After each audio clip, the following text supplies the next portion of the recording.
Bonjour, c'est Ursule encore. On est le 9 février 2022. Alors, je viens sur la trompette une seconde fois aujourd'hui et je viens proclamer le retour de notre Seigneur Jésus-Christ. Soyez tous bénis. Amen.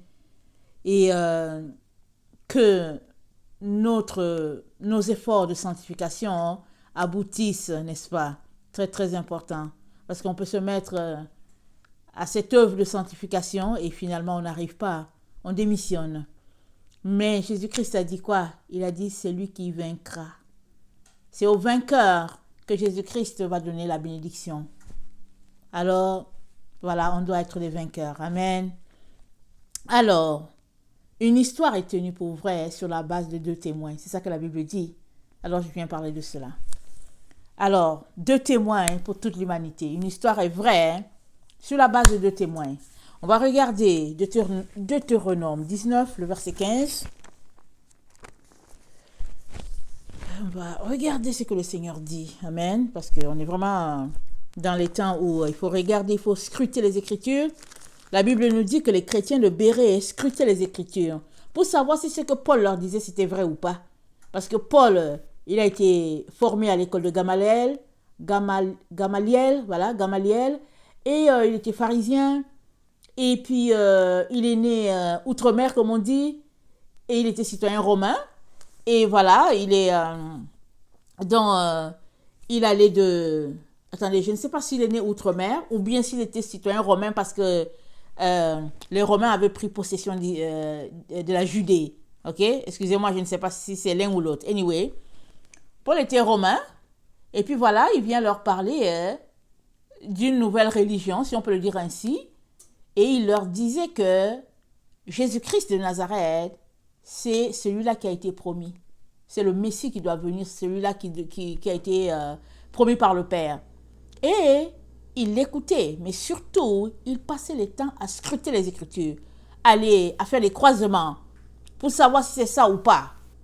Et il est temps que vous et moi, nous puissions le faire si on ne le faisait pas.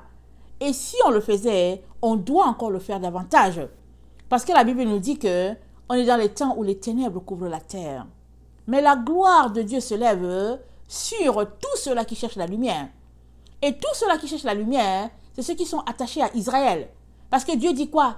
Il dit, lui seul j'ai appelé. Lui seul c'est qui? C'est Abraham. Dieu dit qu'il a appelé Abraham seul. Il n'a pas appelé quelqu'un d'autre. Ça veut dire que ton appel, il est dans celui d'Abraham.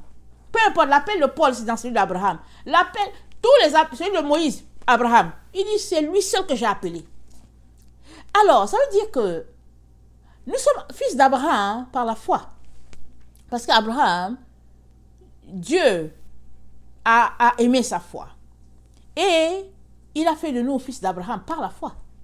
Alors, si tu marches par la foi, le type de foi d'Abraham, alors tu seras appelé son enfant.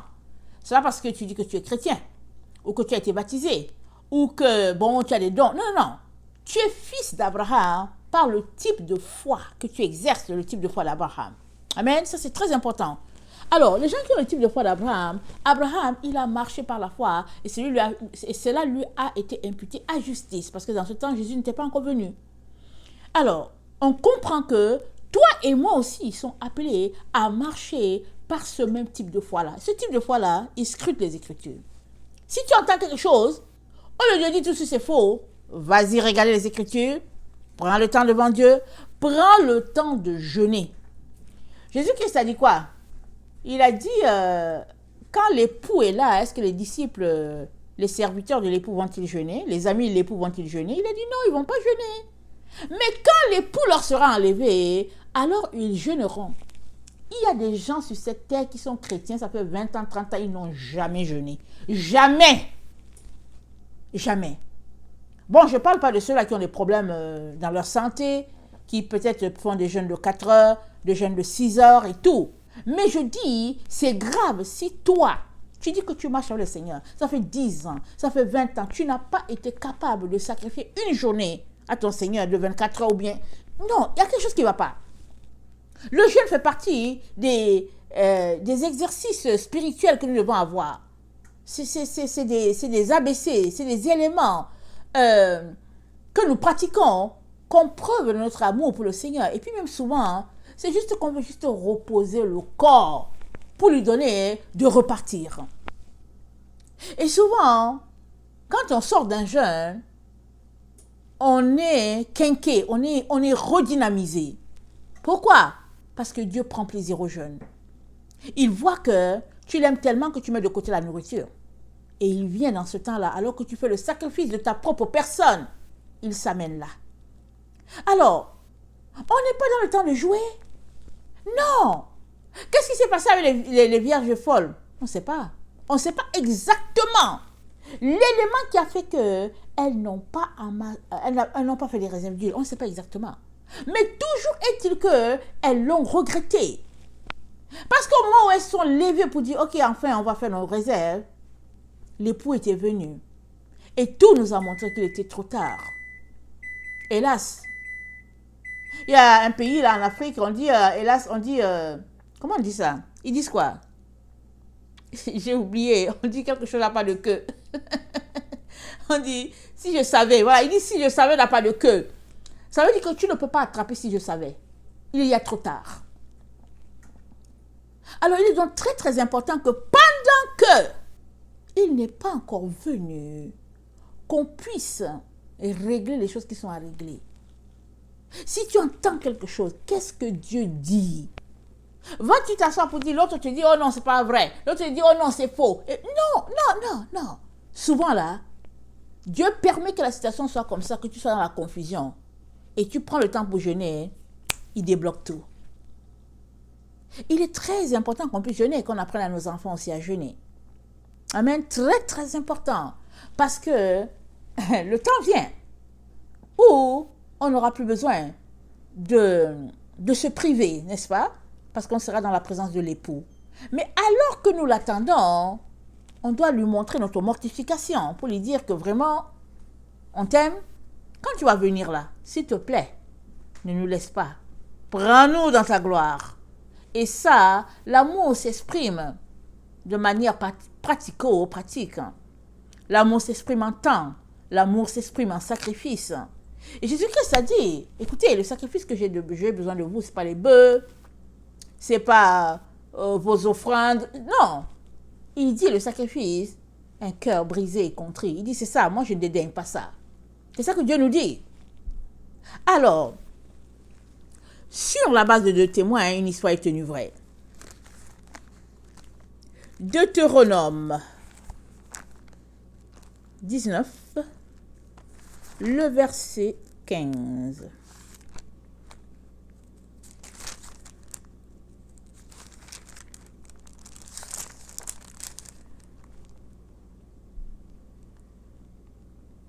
Un seul témoin ne suffira pas contre un homme pour constater un crime ou un péché, quel qu'il soit. Un fait ne pourra s'établir que sur la déposition de 2 ou de 3 témoins. Amen. Alors, on est en train de parler de témoins. Une histoire est vraie quand il y a 2 témoins qui viennent contre toi. Ils disent que voilà ce que tu as fait, voilà. Là, une histoire est vraie. Mais sinon, tu ne peux pas sur la base d'une seule personne. C'est ça que notre Dieu dit. Or, dans la situation que je vais apporter tantôt, il a pourvu pour au moins 2 témoins. Jean 8, le verset 17.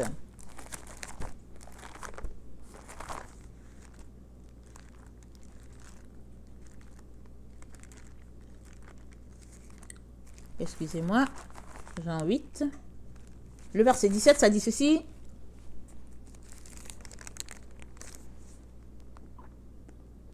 Il est écrit dans votre loi que le témoignage de 2 hommes est vrai. Je rends témoignage de moi-même. Et le Père qui m'a envoyé rend témoignage de moi. Amen. Parce que les gens disent à Jésus, tu parles de toi, c'est pas vrai. Jésus-Christ dit, ok, je parle de moi, mais Dieu aussi, il est en moi et il se manifeste. Et le témoignage de Dieu, il est plus vrai, n'est-ce pas? Le témoignage de Dieu en Jésus, c'était vrai. Il faisait des miracles, il guérissait, et puis il parlait avec autorité, on voyait Dieu dans sa vie. 2 Corinthiens 13, le verset 1. 2 Corinthiens 13. Attends, on va s'assurer que... 2 Corinthiens 13, le verset 1, ça dit ceci. je vais chez vous pour la 3e fois. Toute affaire se réglera sur la déclaration de 2 ou de 3 témoins. Amen. Et, alléluia, notre Dieu le Père a pourvu pour au moins 2 témoins dans l'histoire de Marie, la Vierge Marie. Il a pourvu pour au moins 2 témoins. Amen. Dans l'histoire de l'élévation de Marie.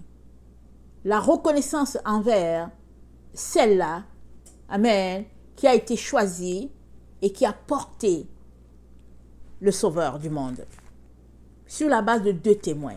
Il y a 2 témoins que Dieu a pourvus pour que nous puissions savoir que nous ne pouvons pas mettre une croix sur cette femme-là et puis parler d'elle juste à Noël, une date inventée, pour dire que ouais, et puis ils ont marché, et puis ils sont arrivés dans une grotte, et puis ben voilà, elle a eu le Sauveur, et puis bye bye, au prochain Noël encore. On vient raconter, oui, et puis ben voilà, et puis quand le temps, la contraction est arrivée, et puis bon voilà, elle est née, l'enfant est né dans une étape, et puis on attend encore le prochain Noël. On va arrêter cette histoire-là. À tout Seigneur, tout honneur, et on a besoin de régler cette situation-là dans nos différentes vies. Dit le Seigneur. On est tellement idolâtres. On porte des chaînes, on porte n'importe quoi, on porte les culottes en été, on fait tout ce qu'on veut. Mais quand vient le moment de rendre reconnaissance à celle à qui le droit, on dit que ça c'est l'idolâtrie et que notre comportement c'est pas l'idolâtrie. Est-ce qu'on peut s'arrêter? Est-ce qu'on peut s'arrêter? Comment avons-nous fait pour que l'ennemi nous vole ce que Dieu nous a donné? Parce qu'il y a eu vol dans cette histoire-là et pas à peu près. Et je pense que j'ai déjà dit dans plusieurs de mes vidéos qu'un jour, j'étais là, le Seigneur m'a dit, il faudrait retourner à l'Est. Moi, je me suis dit, l'Est, c'est quoi? L'Est, c'est quoi? Et puis l'Ouest, c'est quoi? Mais je suis allée en ligne, j'ai tapé en anglais. Et c'est là que j'ai appris que l'Est, ça fait partie de l'église d'origine. L'église, l'Est, c'est l'Orient. Ça fait partie de l'église à l'origine. Et puis l'église à l'origine a été rattachée à Israël. Et puis, elle était... comment on appelle ça? C'était l'église orthodoxe d'origine. Et finalement, tout le monde était à l'Est. Et il y a eu division. Et les catholiques sont partis à l'Ouest. Et puis finalement, nous, on découle les catholiques. Il y a Martin Luther qui n'a pas aimé. Et allez, il a détaché une branche. Il a détaché un groupe. Et on est rattaché à l'Ouest. Et moi, je suis là en train de chercher vraiment... à faire des recherches pour enseigner. Et le Seigneur me dit, il faut aller à l'Est. Alors moi, je dis, mais l'Est, c'est quoi? C'est comme ça que j'ai commencé à découvrir tout ce qui se passait. Je me suis dit, mais c'est pas possible, c'est pas croyable. Quoi? Parce que je me suis dit, mais attends. Par le passé, je me suis toujours dit, mais ces gens-là, les orthodoxes, j'ai dit, mais ils sont différents. Mais c'est qui cette église? Mais je n'ai jamais plus fait des recherches. C'est pas mes affaires. Je trouvais que c'était pas mes affaires. Mais c'était l'erreur. Parce que ils ont reçu le dépôt. Amen. Et puis, quand tu suis ces signes-là de l'église orthodoxe, tu te rends compte que c'est comme ça que la chrétienté doit être. Le one-on-one. On doit faire un à un une relation avec le Seigneur. Alors qu'à l'Ouest, on nous a regroupés. On est là en groupe, là. On est vraiment dans un groupe, là. Et on dit qu'on cherche Dieu pendant 2 heures. Et puis peut-être qu'il y a, comment on appelle ça, école de dimanche pendant 1 heure. Et puis les gens rentrent chez eux. Et puis bon voilà, on attend encore l'autre semaine.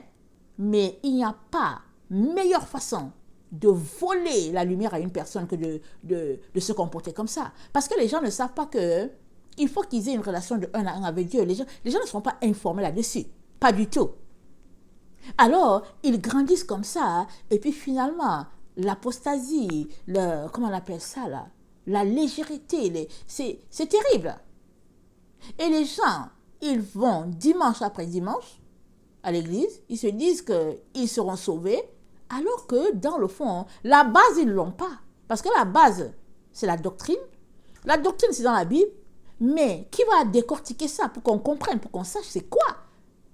Et pourtant, si tu te mets à lire ta Bible à tout le temps, surtout les écrits de Paul, tu vas t'arrêter, tu vas dire, mais attends, c'est quoi la doctrine au fait? Parce que Paul en parle tellement que tu vas t'arrêter pour dire, attends, la doctrine c'est où? Et tu vas te rendre compte que, au fait, en tout cas, tu n'étais pas dans la doctrine. Et comment moi je suis tombée dessus? Au fait, je lisais, on lit souvent, on lit souvent en diagonale, n'est-ce pas? Je lisais ma Bible, mais c'est comme tu lis. Et puis bon, tu ne te sens pas tellement concerné. Jusqu'à ce que tu lis pour enseigner. Et tu soulignes des choses, et là tu t'arrêtes, tu dis, ah, ici, là, il y a quelque chose qui m'accroche. Et c'est comme ça que tu viens à la connaissance, à la révélation que, au fait, c'est il y a dans la Bible.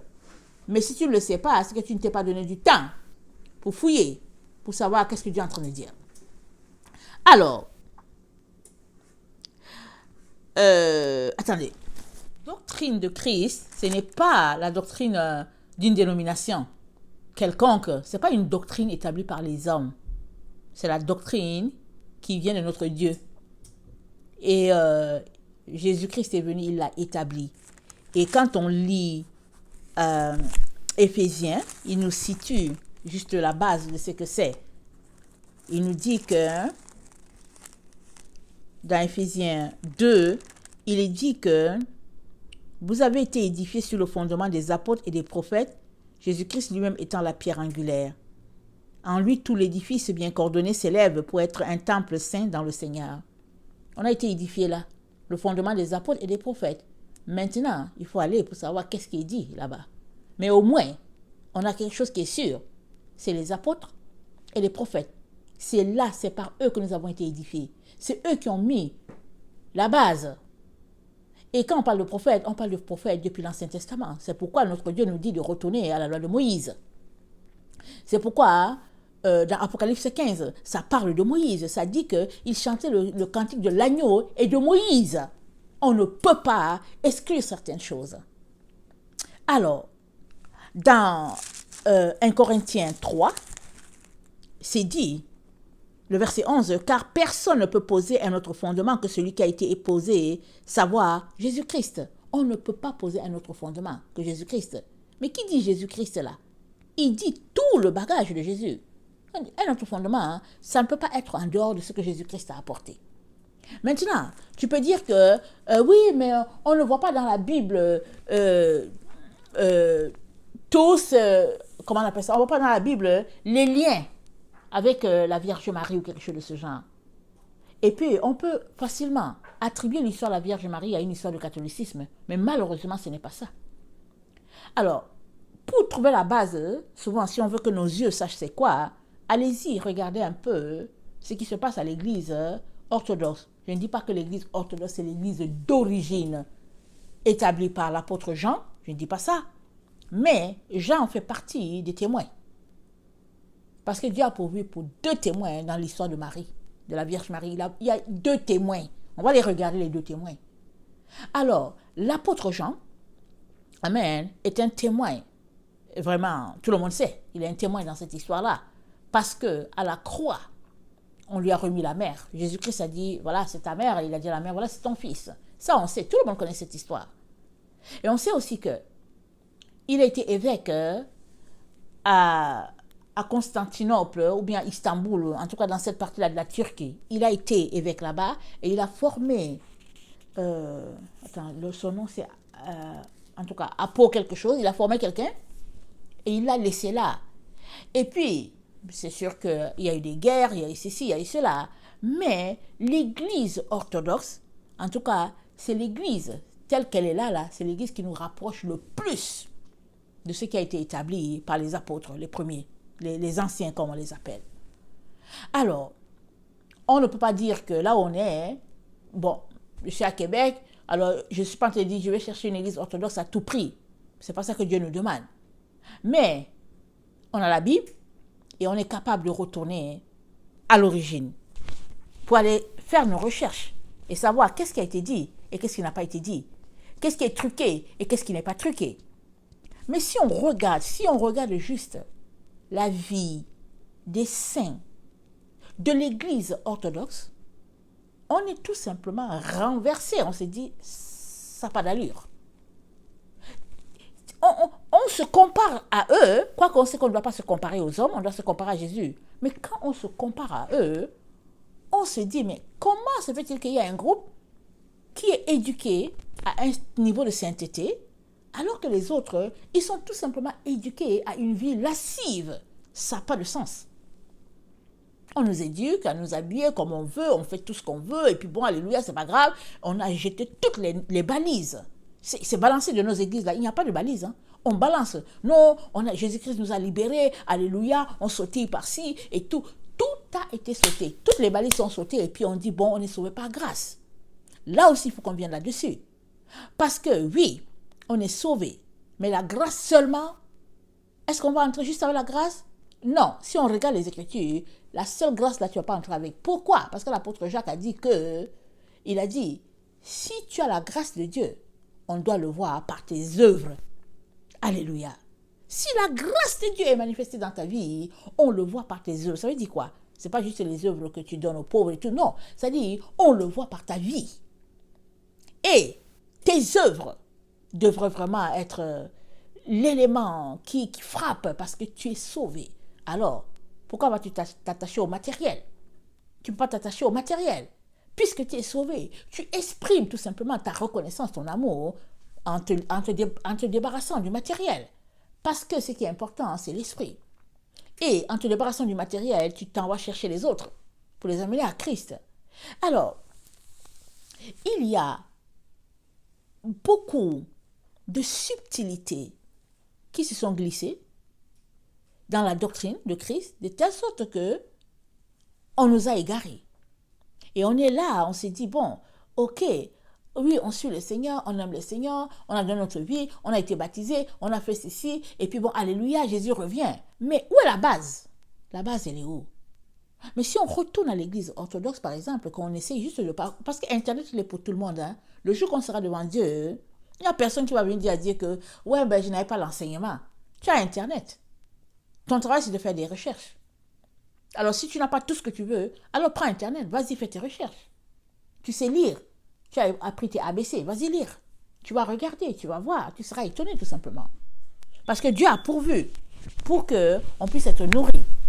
Dieu a donc pourvu pour qu'on soit nourri. Et, comme je l'ai dit, l'apôtre Jean, c'est l'un des témoins. Amen. Dans l'histoire de Marie. On va regarder qu'est-ce qui s'est passé. Pourquoi il est témoin? Je ne parle pas ici des deux témoins de la fin, hein, parce que je ne sais pas si c'est cette histoire. Je ne sais pas si c'est Jean et puis l'autre, parce que ça n'a pas été identifié, les deux témoins de la fin.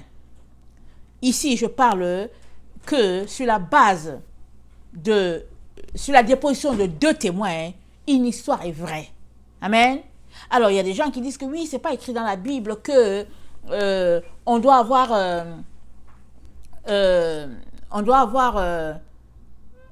une reconnaissance donnée envers Marie. Les gens disent ça, c'est pas écrit. Et donc, ils s'échappent, ils font tout ce qu'ils veulent. Mais quand on prend l'histoire de ces deux témoins que je vais citer, nous avons l'évidence que Dieu a pourvu. Si tu veux marcher sur la doctrine de Christ, tu auras cette vérité-là. Mais si tu ne veux pas aussi, et tu veux t'entêter, ben tu resteras dans ton ignorance. Et c'est ça l'histoire. Alors, l'apôtre Jean est l'un des témoins. Dans Jean 19, le verset 25, voilà ce qui est dit. Dans Jean 19,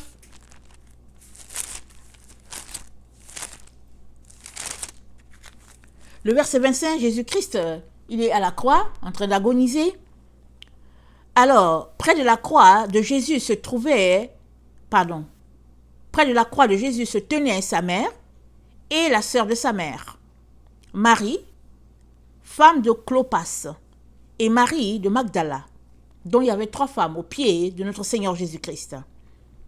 Jésus, voyant sa mère et auprès d'elle le disciple qu'il aimait, dit à sa mère, « Femme, voilà ton fils. » Puis il dit au disciple, « Voilà ta mère. » Et dès ce moment, le disciple l'a pris chez lui. Amen. Dès ce moment, il l'a pris chez lui. Alors, tous, nous savons que les dernières paroles d'une personne, c'est très, très important. Tous, nous le savons. Quand c'est pour un membre de notre famille, on dit que oui, oui, dans ses dernières volontés, voilà ce qu'il avait dit. C'était pas écrit dans son testament, mais dans ses dernières volontés, il a dit ceci, il a dit ceci, et puis celui-là a été témoin. On est prompt à dire cela. Mais comment se fait-il qu'on n'est pas capable de dire cela aussi avec ce que Jésus-Christ a dit? Parce qu'à la croix, Jésus-Christ a donné cette parole avant de remettre son esprit à Dieu. Et femme, voici ton fils. Et fils, voici ta mère. Ça fait partie de l'une des paroles, l'une de ces paroles qu'il a données. Comment se fait-il que on en parle seulement quand il faut parler de cette parole de Jésus sur la croix? Mais que représente Jean? Jean représente toi et moi, les enfants du Père. Et qu'est-ce que Jésus-Christ est en train de dire? Jésus-Christ, d'abord, étant Dieu sur terre, amen, il a vécu sur la terre avec une qu'il a accueillie en tant que mère, qui l'a nourri, qui s'est occupée de lui, et puis elle a prié pour lui jusqu'à ce qu'elle a fait ce qu'elle a pu, amen, elle l'a formé selon la grâce que Dieu lui a donnée. Et puis maintenant, en train de retourner au Père, il la confie aussi à quelqu'un d'autre. Mais ce n'était pas juste pour Jean. Si tous les disciples étaient là, il allait leur dire, voici votre mère. Mais il n'y avait que Jean qui était là. Il dit, voici ta mère. Mais l'histoire nous dit après que finalement, elle était devenue la mère de tout le monde. C'est tout ce que Jésus-Christ voulait. Alors, dans ses dernières volontés, il est en train de dire à Jean, reçois-la chez toi. Reçois-la. Parce que elle m'a reçu, cette femme-là. Alors, si tu la reçois, tu auras toutes les bénédictions qui découlent d'elle. Parce que Dieu a déversé beaucoup en elle. Et puis, entre vous et moi, Dieu peut-il loger en quelqu'un et puis cette personne-là ne reçoit pas la divinité? Ce n'est pas possible. Ce n'est tout simplement pas possible. Tu as logé Dieu. Et puis en toi, il n'y a pas de cellule de divinité que tu as reçue. Dieu n'est pas ingrat. Alors, Jean est l'un des témoins. Le témoin qui confirme que Marie, c'est une bénédiction. Amen, de Dieu pour tout un chacun. Et Dieu l'a reçu, Jean l'a reçu chez lui jusqu'à ce qu'elle s'en aille. Lui n'était pas marié. Il n'était pas marié. Et puis, ben voilà, il s'est occupé. Il a eu une mère peut-être pour lui faire à manger. Et puis, bon, il a aussi reçu toutes les grâces de Marie. Amen. Alors, je vais d'abord parler de Jean et puis je vais parler de l'autre témoin après. Dans Apocalypse 10, le verset 5 à 11, Apocalypse 10, le verset 5 à 11, c'est dit, « Et l'ange que je voyais debout sur la mer et sur la terre leva sa main droite vers le ciel, et jura par celui qui vit au siècle des siècles, qui a créé le ciel et les choses qui y sont, la terre et les choses qui y sont, et la mer et les choses qui y sont, qu'il n'y aurait plus de temps. Mais qu'au jour de la voix du septième ange, quand il sonnerait de la trompette, le mystère de Dieu s'accomplirait comme il a annoncé à ses serviteurs les prophètes. Et la voix que j'avais entendue du ciel me parla de nouveau et dit, « Va, prends le petit livre ouvert dans la main de l'ange qui se tient debout sur la mer et sur la terre. » Et j'allai vers l'ange en lui disant de me donner le petit livre. Et il me dit, prends-le et avale-le. Il sera amer à tes entrailles, mais dans ta bouche, il sera doux comme du miel. Je pris le petit livre de la main de l'ange et je l'avalai. Il fut dans ma bouche doux comme du miel. Mais quand je l'eus avalé, mes entrailles furent remplies d'amertume. Puis on me dit, il faut que tu prophétises de nouveau sur beaucoup de peuples, des nations, des langues et des rois. Hein? Amen. Alors on dit à Jean qu'il faut qu'il prophétise. Tout ça là, il voit cette vision-là dans son apocalypse là qu'il est en train de nous relater. Mais est-ce que Jean a-t-il prophétisé aux rois, aux nations? Oui. Et dans les temps dans lesquels nous sommes, s'il y a quelqu'un qui est en train de prophétiser encore davantage, c'est bien Jean. Chaque fois qu'on lit Apocalypse, c'est Jean qui est en train de prophétiser. Parce que c'est sa parole qu'on lit. Nous, on sert juste... C'est comme si on est juste un micro. C'est tout. Mais sinon, ça c'est la révélation de Dieu à Jean. Alors, chaque fois que toi, tu lis Apocalypse et que tu le fais sortir, c'est Jean qui est en train de prophétiser. Jean est en train de déclarer les oracles de Dieu. Jean est en train de dire que Dieu va juger. Alors, alors que Jean est en train de dire que Dieu va juger, pendant qu'il a eu son expérience là, il avait reçu la charge de garder Marie. Et il est un témoin. Il est quelqu'un qui prouve que Dieu avait pourvu. Amen. Pour que chaque enfant de Dieu reçoive celle-là que Dieu le Père a choisie pour son fils, mais aussi que chaque famille reçoive celle-là en qui, amen, Dieu a déversé beaucoup. Amen. Et c'est pas qu'il faut la vénérer, c'est pas de ça qu'il est question. Il est juste question de savoir, toi là, quelle est la relation dans ton cœur que tu as vis-à-vis de cette situation-là. Quel est l'état de ton âme par rapport à cela? Parce qu'on ne peut pas passer cette situation-là incognito, en disant que bon, anyway, elle a juste porté le sauveur et puis bon, ça va là. Non, ça ne marche pas. Alors, le deuxième témoin, c'est Jean-Baptiste. Alors, dans Luc 1, voilà ce qui est dit au papa de Jean-Baptiste. Dans Luc 1, il est dit au père de Jean-Baptiste, le verset 11, il lui est dit, verset 11, alors un ange du Seigneur apparut à Zacharie et se tint debout à droite de l'autel des parfums. Rappelons-nous que Zacharie était le sacrificateur en service ce jour-là, quand l'ange est venu lui parler. Zacharie fut troublé en le voyant, et la frayeur s'empara de lui. Dans le temps, quand les gens voyaient l'ange ou bien une apparition, ils se demandaient, ils se remettaient en question, ils se demandaient s'ils ont péché, s'ils allaient mourir. Alors, mais l'ange lui dit, ne crains point, Zacharie, car ta prière a été exaucée. Ta femme, Élisabeth, t'enfantera un fils, et tu lui donneras le nom de Jean. Il sera pour toi un sujet de joie et d'allégresse, et plusieurs se réjouiront de sa naissance. Car il sera grand devant le Seigneur, il ne boira ni vin, ni liqueur enivrante, il sera rempli de l'esprit dès le sein de sa mère. Il ramènera plusieurs des fils d'Israël au Seigneur, leur Dieu. Il marchera devant Dieu avec l'esprit et la puissance d'Élie, pour ramener les cœurs des pères vers les enfants, et les rebelles à la sagesse des justes, afin de préparer au Seigneur un peuple bien disposé. Amen. Voilà ce que Jean-Baptiste, voilà la parole de l'ange à Jean-Baptiste. Mais on se rend compte que cette parole-là, ça s'étend jusqu'à notre génération. Parce que Jean-Baptiste est venu, et il est venu avant le Christ, et avant que Jésus commence son ministère, ou bien dès que Jésus-Christ a commencé, quelque temps après, Jean-Baptiste a été tué. Alors, et toute cette génération-là est morte, et ça dure 2000 ans. Mais, il y a une parole ici qui renvoie à notre génération. C'est dit, le verset 16, « Il ramènera plusieurs des fils d'Israël au Seigneur leur Dieu. Il marchera devant Dieu avec l'esprit et la puissance d'Élie, pour ramener les cœurs des pères vers les enfants. » Et ça nous renvoie à Malachie 4. Malachie 4. Attendez. Le verset 6. Ça nous dit... Ok, je vais lire au 5. « Voici, je vous enverrai Élie, le prophète, avant que le jour de l'Éternel arrive, ce jour grand et redoutable.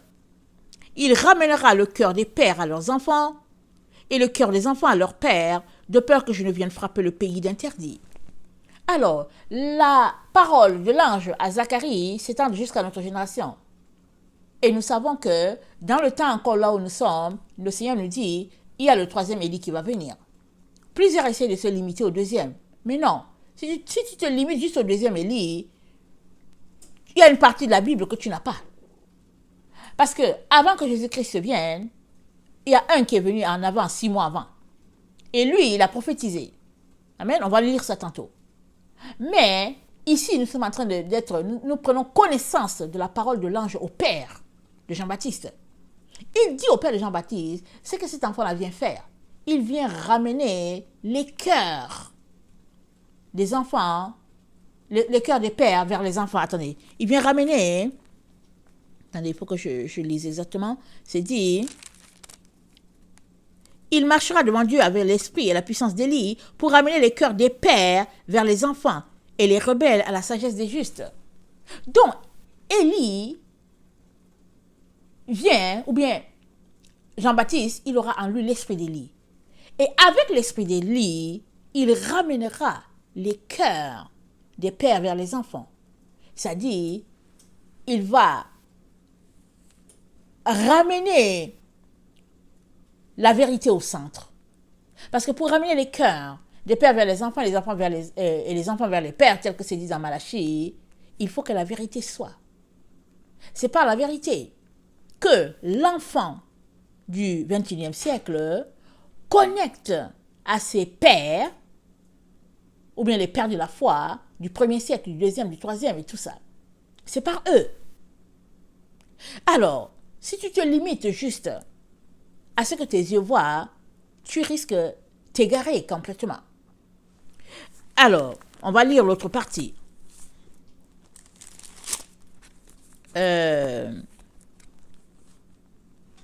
Attendez, l'autre c'est Luc, toujours nous sommes dans Luc 1.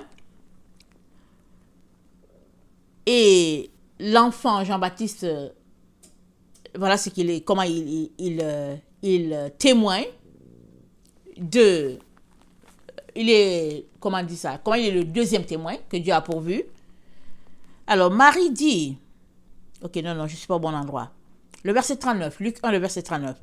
Dans ce même temps, Marie se leva et s'en alla en hâte vers les montagnes dans une ville de Juda. Elle entra dans la maison de Zacharie et salua Élisabeth. Dès qu'Élisabeth entendit la salutation de Marie, son enfant tressaillit dans son sein. Elle fut remplie du Saint-Esprit. L'enfant tressaille en signe, amen, d'être du Saint-Esprit. Il tressaille, il est rempli, il est content. Quand un enfant tressaille, il tressaille de joie. Il tressaille. Alors, elle s'écria, le verset 42, d'une voix forte, « Tu es bénie entre les femmes, et le fruit de ton sein est béni. Comment m'est-il accordé que la mère de mon Seigneur vienne auprès de moi? Car voici, aussitôt que la voix de ta salutation a frappé mon oreille, l'enfant a tressailli d'allégresse dans mon sein. Heureuse celle qui a cru, parce que les choses qui lui ont été dites de la part du Seigneur auront leur accomplissement. » Et Marie dit, « Mon âme exalte le Seigneur, et mon esprit se réjouit en Dieu mon Sauveur, parce qu'il a jeté les yeux sur la bassesse de sa servante. » Alors, sur la bassesse de sa servante, qu'est-ce que je voulais lire? Le verset 52, « Il a renversé les puissants de leur trône, il a élevé les humbles. » Alors, l'enfant Jean-Baptiste lui-même, il est le témoignage. Il était bébé, il avait déjà tressailli d'allégresse. Alors, on peut dire qu'il y a des gens qui vont dire, non, il a tressailli d'allégresse, pas à cause de Marie. Il a tressailli d'allégresse à cause du bébé Jésus qui était dans le ventre de Marie. Tout cela, c'est juste contourné. Parce que si bébé Jésus était là, là, il y avait le bébé Jean-Baptiste, c'est parce que Marie était là et qu'Élisabeth était là. Les quatre étaient là. Ils étaient là. On ne peut pas juste parler des deux enfants en excluant les femmes. On ne peut pas juste dire que oui, comment on l'appelle, Jean-Baptiste a tressailli à cause de Jésus, pas à cause de Marie.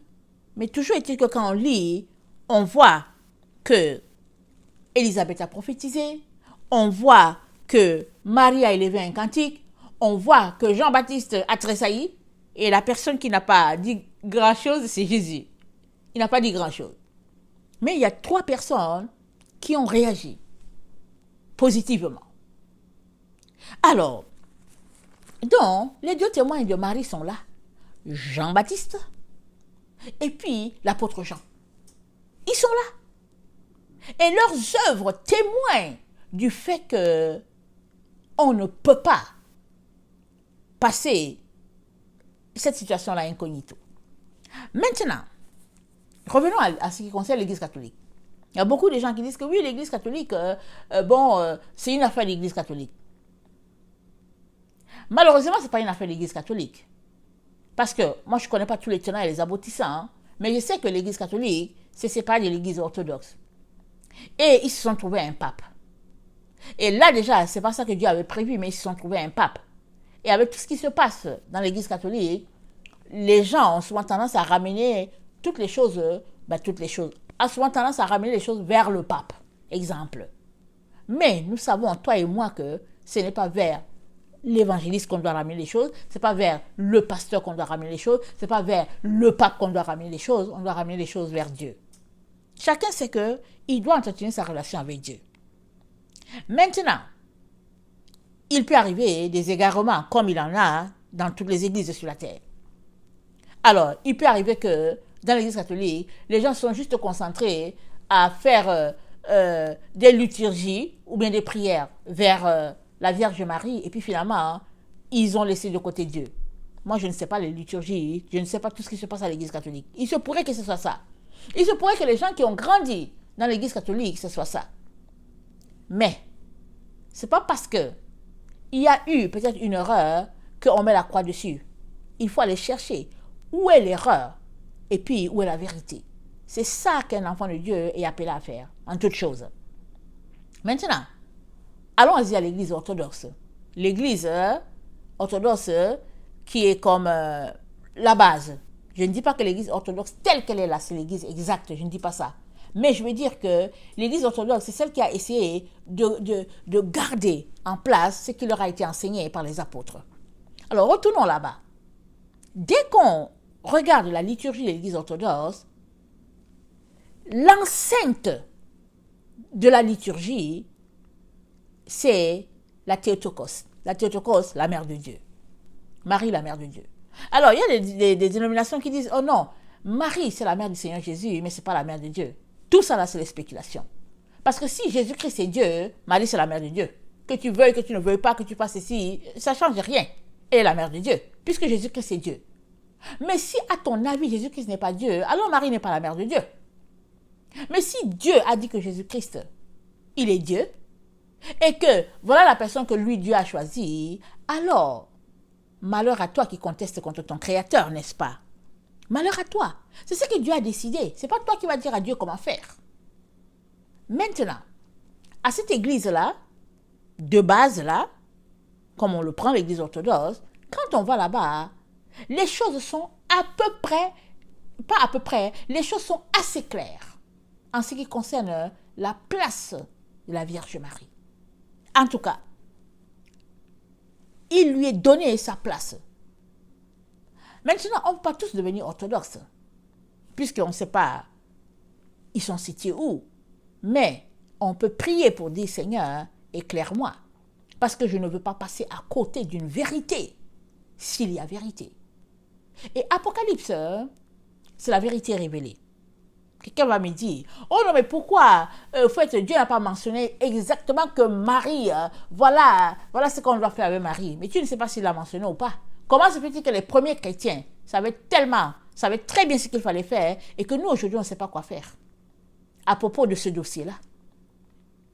Comment se fait-il que celui-là qui a séparé les chrétiens, celui-là qui, je veux dire Martin Luther, qui a parti une branche du protestantisme, comment se fait-il que lui, il a dit qu'il ne peut pas ne pas adresser une liturgie à la Vierge Marie? Il a dit, lui là, liturgie envers la Vierge Marie, il dit, je ne peux pas l'enlever. Il dit, non, on ne peut pas enlever ça. Mais quand ils sont morts, les gens ont fait sauter ça. On est dans un temps d'apostasie totale. On est dans un temps où on ne veut aucun engagement, c'est-à-dire on ne veut aucune révérence. On veut faire ce qu'on veut. Parce qu'on dit que Dieu nous a libérés. Voilà pourquoi l'église de Laodicée. Laodicée, c'est la loi. Laodicée, c'est le peuple. L'église où le peuple dit que c'est nous qui avons la loi. Alors, Laodicée, c'est nous, c'est notre génération. On fait ce qu'on veut et puis on fait n'importe quoi. Les pasteurs se lèvent, ils s'en vont chez les marabouts, ils apportent, ils font les guérisons, de la sorcellerie, toutes sortes d'histoires. Voilà notre génération, voilà notre groupe, le groupe de la fin. Mais c'est pas parce que les gens sont adonnés, par exemple, à des miracles mensongers, des miracles de sorcellerie, et que toi aussi tu te mets dedans. Non, tu regardes ça, tu dis, mais non. Non, non, non, il est hors de question, n'est-ce pas? De la même manière, il est important que tu puisses avoir en toi le goût de chercher la vérité. Parce que la vérité, elle ne va pas te tomber dessus. Surtout qu'on vit dans un temps où la vérité nous est cachée. L'ennemi fait tout pour nous cacher la vérité. Mais nous devons la chercher, nous devons prier, nous devons supplier le trône afin qu'il enlève nos écailles, pour qu'on puisse voir, afin qu'il débouche nos oreilles, pour qu'on puisse entendre, Les ténèbres couvrent la terre. Et puis c'est intense. Mais tu ne peux pas continuer de marcher dans l'ignorance à propos de ce dossier-là, soit disant qu'on ne te l'a pas appris, ou bien soit disant que c'est de l'idolâtrie. Comment présenter une liturgie envers quelqu'un que Dieu a élevé exponentiel, en qui Dieu a dit j'ai ma faveur en celle-là? Comment ça peut être de l'idolâtrie? Comment? On s'arrête, on réfléchit, on se dit mais comment?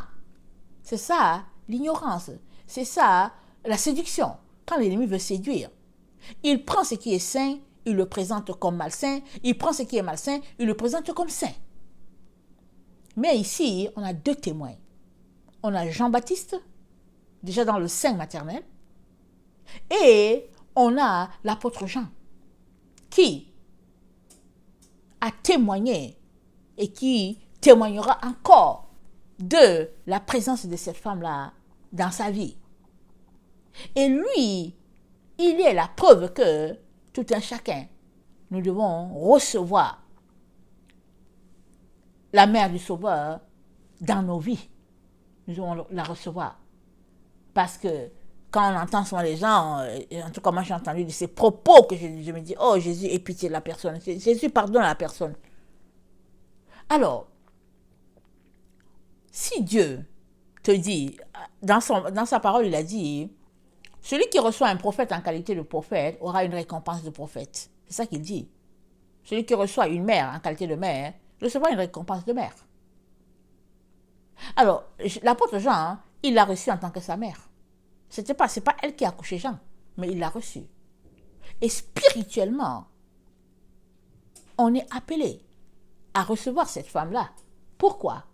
Parce que elle est, si on doit suivre la filiation, elle est notre grand-mère, puisque Jésus-Christ est son fruit. Et nous découlons de Jésus. Nous avons donné notre vie à Jésus. C'est Jésus-Christ qui nous a sauvés. Et l'autre témoin qu'on peut encore citer, d'autres témoins qu'on peut citer, ça se trouve dans Luc. Excusez, je vais regarder. Attends, est-ce que c'est dans Luc? Non, excusez-moi, ça doit être dans Matthieu. Je me trompe, excusez-moi. Je vais aller rapidement dans Matthieu, ok? Je pense que c'est dans Matthieu 1. L'autre témoin se trouve dans Matthieu.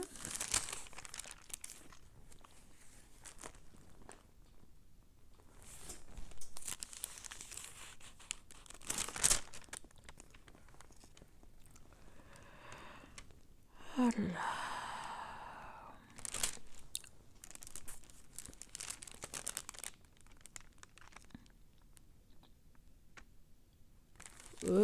Excusez-moi. Je retourne encore à Luc. J'ai l'impression que c'est dans Luc.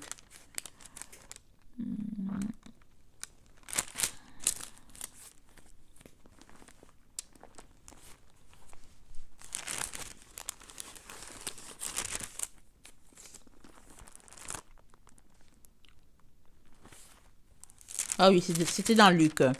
C'est dans Luc 2. Alors, cantique de Siméon, Anne la prophétesse. Voici, il y avait à Jérusalem un homme appelé Siméon. Cet homme était juste et pieux. Il attendait la consolation d'Israël. Et l'Esprit Saint était avec lui. Il avait été divinement averti par le Saint-Esprit qu'il ne mourrait point avant d'avoir vu le Christ du Seigneur. Il vint au temple, poussé par l'Esprit. Et comme les parents apportaient le petit enfant Jésus pour accomplir à son égard ce qu'ordonnait la loi, il le reçut dans ses bras, bénit Dieu et dit, « Maintenant, Seigneur, tu laisses ton serviteur s'en aller en paix selon ta parole, car mes yeux ont vu ton salut, salut que tu as préparé devant tous les peuples, lumière pour éclairer les nations, et gloire d'Israël, ton peuple. » Son père et sa mère étaient dans l'admiration des choses qu'on disait de lui. Siméon les bénit et dit à Marie, sa mère, « Voici, cet enfant est destiné à amener la chute et le relèvement de plusieurs en Israël, et à devenir un signe qui provoquera la contradiction. » Écoute bien, Jésus-Christ est un signe qui va provoquer la contradiction. Et ça, là, c'est de génération en génération. Quand Jésus-Christ vient à ton niveau, avec son enseignement, peu importe le niveau, il vient et il provoque la contradiction. Soit tu acceptes ce qu'il dit, soit tu es tout simplement contrarié et puis tu t'éloignes de lui. C'est ça que ça veut dire. Il provoque la contradiction. Et il dit à Marie, le verset 35, « Et à toi-même, une épée te transpercera l'âme, afin que les pensées de beaucoup de cœurs soient dévoilées. » Hein?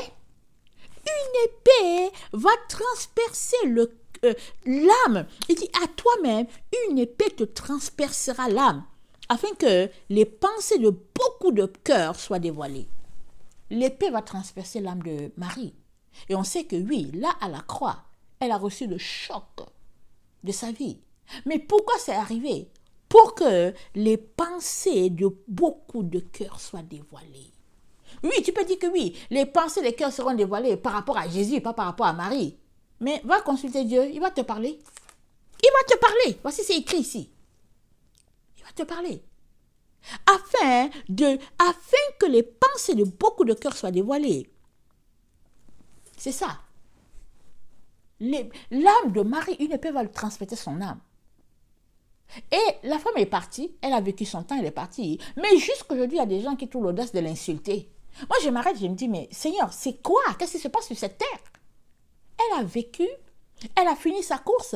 Mais parce qu'elle est la mère du Seigneur, elle est détestée comme c'est pas possible. Alors qu'on devait l'élever, mais elle est détestée. Et puis quelqu'un va dire que oui, je prêche l'idolâtrie. Mais non, pas du tout. Pas du tout, je ne prêche pas l'idolâtrie. C'est toi qui as besoin de crier à Dieu pour qu'il ouvre ton esprit, afin que tu comprennes, que tu saisisses. Qu'est-ce qui se passe? Qu'est-ce qui se passe? Parce que si tu aimes le fruit et tu n'aimes pas l'arbre, il y a un problème sérieux à ton niveau. Parce qu'on reconnaît l'arbre par son fruit. Voilà un autre témoin. On reconnaît l'arbre par son fruit. C'est écrit dans la Bible. Comment toi tu trouves que le fruit Jésus est bon, mais que l'arbre Marie n'est pas bon? Comment tu fais? Comment tu fais pour ne pas cliquer? Comment tu fais? Moi, je ne connais pas tout, et puis je suis toujours en découverte. Mais les quelques fois que Dieu m'a donné une vision, amen, de Marie, Jésus était là. Les quelques fois que Dieu m'a donné une vision de Marie, Jésus était là. Et je vais m'arrêter là. Je ne vais pas aller plus loin. Tout simplement, il est important qu'on arrête d'argumenter pour rien, de parler pour rien. De toutes les manières, c'est un péché. Parler pour ne rien dire. Quand on est bloqué devant quelque chose, il faut venir devant Dieu, dans l'humilité pour dire, Père, éclaire-moi. Mais il y a une chose qu'on ne peut pas ne pas mentionner. Nous, les protestants, on est insolent, arrogant envers celle-là qui a porté celui-là qu'on appelle sauveur. On est insolent.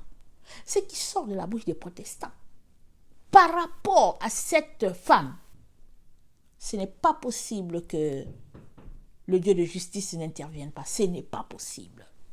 C'est pourquoi il est très très important que tu ailles chercher toutes tes paroles là que tu as dites là concernant et que tu ailles prier pour demander à Dieu de te pardonner. Et comme on dit dans certains peuples, il est important que tu essuies ta bouche, que tu ailles demander, Seigneur, pardonne-moi. Déjà, je ne sais pas comment ça se passe en Occident, mais en Afrique, là, quand tu vois deux garçons se battre ou bien deux filles, là, demande-leur, pourquoi vous battez? Il va dire que oui, il a insulté ma mère. Je peux le laisser. S'il avait insulté mon père, je peux le laisser. Mais il a insulté ma mère, je ne le laisse pas. C'est comme ça, les enfants, quand ils se battent. Ou bien tu entends une situation, on dit, qu'est-ce qu'il a dit? Quoi? Ou bien, souvent, il y a des problèmes dans le couple. Hein?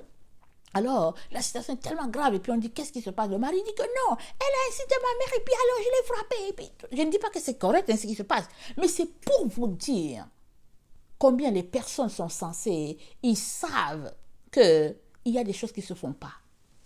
Il y a des choses qui ne se font pas. Alors, on passe le temps, matin, midi, soir, aller-retour, on insulte la mère de celui-là qu'on appelle notre sauveur, et on se dit que quand il va nous voir, il va nous recevoir à bras ouverts parce que c'est Jésus-Christ. Réfléchis encore. C'est pas un péché pour toi? Tu ne penses pas que c'est un péché? Mais quand on a un certain orgueil et qu'on est dans l'ignorance, pour justifier nos comportements, on dit c'est une femme comme tous les autres. C'est une femme comme tous les autres. Elle est une femme comme tous les autres. Tu es sûr de cela? Et puis Dieu l'a choisie. C'est parce qu'elle était effectivement différente que Dieu l'a choisie. Alors arrête de dire déjà qu'elle est une femme comme tous les autres. En tout cas, elle n'est pas comme moi. Je suis désolée de te le dire. Elle n'est pas comme moi. Je ne suis pas digne. Voilà. Donc Dieu a trouvé qu'elle était différente. Pourquoi toi tu dis qu'elle est comme les autres? Qui es-tu pour juste balayer d'un trait ce que Dieu a élevé? Il est important que tu règles ce problème-là. Hein? Et peut-être que vous allez penser que je parle parce que je veux parler. Mais non, j'ai été envoyé pour parler de ça. Je suis désolée de te le dire. Pourquoi? Parce que Dieu veut que tu le règles et que tu puisses vraiment avoir ta robe bien propre. Parce que ceux qui ont les robes sales, là, s'il y a une robe sale, tu ne vas pas entrer. Vas-y, regardez Matthieu 22. Il y a quelqu'un qui était là, sa robe était sale, on l'a jeté dehors. Ta robe doit être propre, nickel, à tous les niveaux. À tous les niveaux. Donc, organise-toi.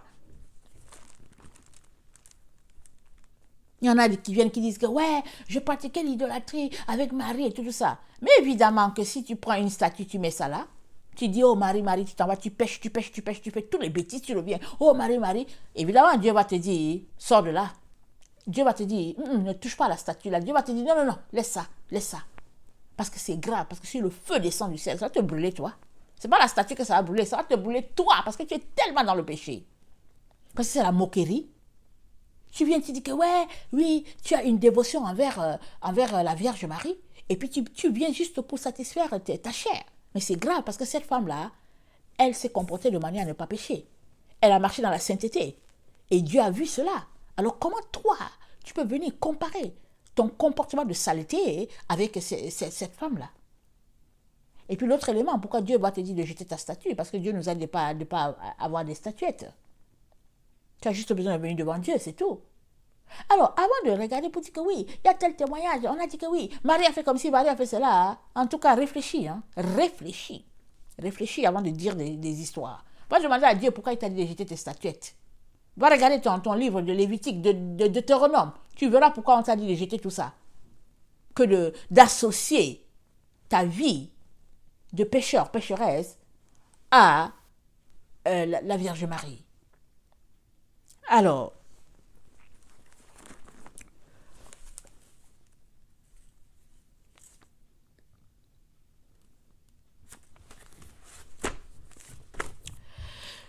bon, je pense que j'ai passé en revue tout ce que je devais apporter à propos de ce sujet-là.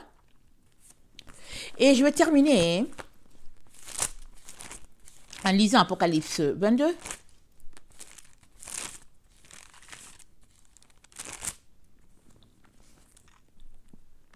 Le verset 11.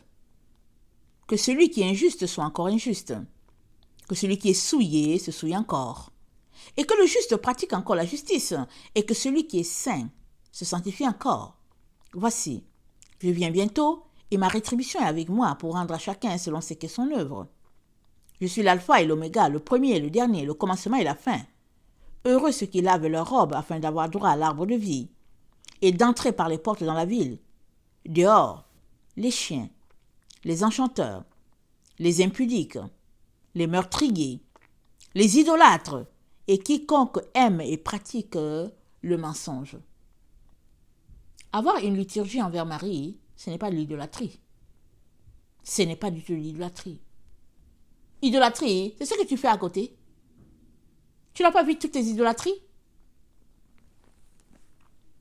Que le Seigneur nous aide à mettre nos pendules à l'heure. Que le Seigneur nous aide vraiment de savoir où est la vérité.